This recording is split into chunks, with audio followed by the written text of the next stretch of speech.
I've been reading some modern Irish history that articulates the peculiar psychological makeup of the Irish. Some of the themes pick up exactly adjacent to what I was puzzling out in my fellowship 36 years ago. Back then, I had stopped hearing from my great-aunt for a month or so before I arrived in the little town of Callan where she lived, the same town where Grandpa Brennan used to walk to the Christian Brothers School 7 miles from the farm and 7 miles back. I had not thought much of her lack of recent letters because I'd been out and about. When I arrived at her bungalow from India, the neighbors gave me the bad news that she had just died, and more, that my extended family had come and taken every object from the house but for the mattress she died on. I visited them to introduce myself and to ask if I could borrow back some irons for the fire. They had insisted I walk the 7 miles over and back again, that they couldn't come to get me. When I arrived, they left me cold and waiting for 20 minutes alone in the sitting room. I had not yet come versed in the language of their generational resentment. Still mad at Grandpa for leaving Ireland, for the terrible American job he offered them shoveling coal for the Con Ed. I didn't conjugate the grammar of their unspoken meanness. My American Irish mother was so much more direct. I love a long walk, so I'd missed their punishment entirely until the neighbors explained it to me. How had colonization, misogyny, white supremacy impacted the stories women and children tell themselves and each other? How had they impacted their relationship to power? It was the late 80s, and this was my project. It was probably woke, as so many of us were sleeping. I liked that empty little bungalow.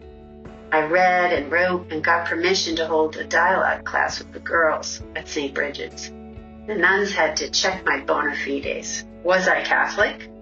I happened to be traveling with a copy of the Confessions of St. Augustine and the Upanishads.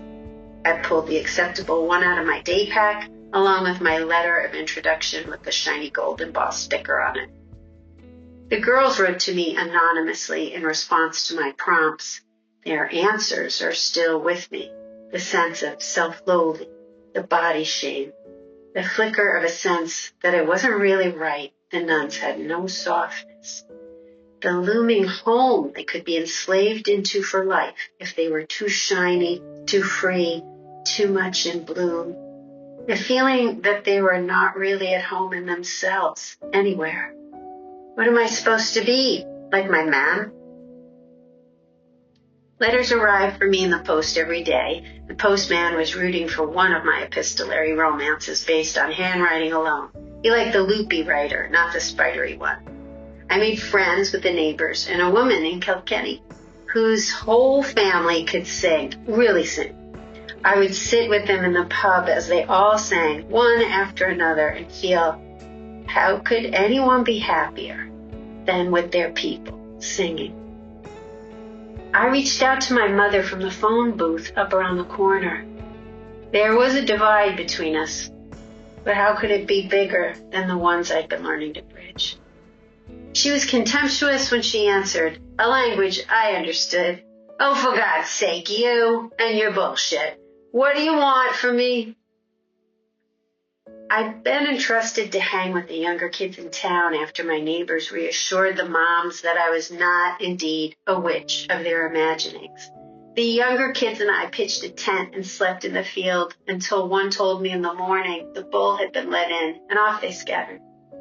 In the night, one of the girls told an upsetting story around our fire and got up abruptly and left the circle. The other girls looked at me with horror at my ineptitude. Go get her, one commanded. I got up and got her. I felt for her, but never imagined I had a role or anything to give. I did learn. I learned to cry myself warm in my own blank and cold places. I felt how it is the dawn of a person, a child, me, could feel simply unbearable to my mother when her inner world did not have enough love in it. I thought I would try, though, to ask her for the only important thing.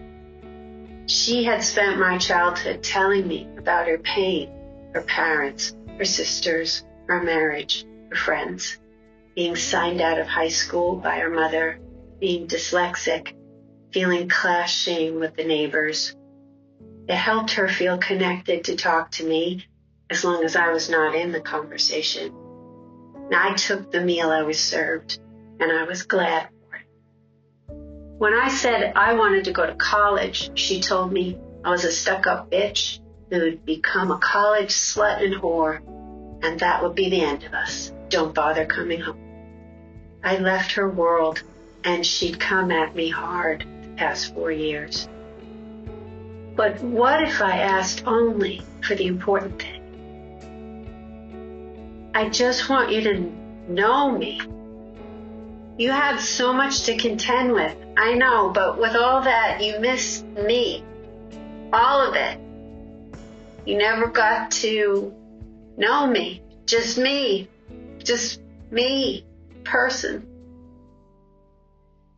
The words came out strangled, whiny, ashamed to be spoken, off key, the opposite of how it is when everyone around you sings and you're part and you feel their voices in your belly and your hair. The plexiglass in the phone booth was scratched. She was quiet. Perhaps she looked around at her feet at all the weapons she could use. She did not pick them up. She spoke with a child's voice. How about in the spring I come? First nice day when the rain stops. I took the warm plate she had prepared and was glad to have it. I knew then she would never come. All she could give me was the idea of us, that she would be more interested than pained, that she would travel towards me and not away, that she would go get her girl. She never came. She was so much meaner when I saw her again, and I was not. I'd met too many hurt people from Eritrea to New Zealand, from Sri Lanka to Mauritania, to the young ones camping in the field, and they had showed me what it takes not to hurt people, even though you are hurt. I'm in an empty cottage again with a mattress. My singing voice is still strangled. I dream my way down the lineage, taking the hands off of all the girls' throats until I can join the song. I'm on the Irish Sea, but not in Ireland. I need this little distance to see the weapons on the floor. I need this little time. I will visit, I tell Aiden, the first nice day. He knows I will be coming.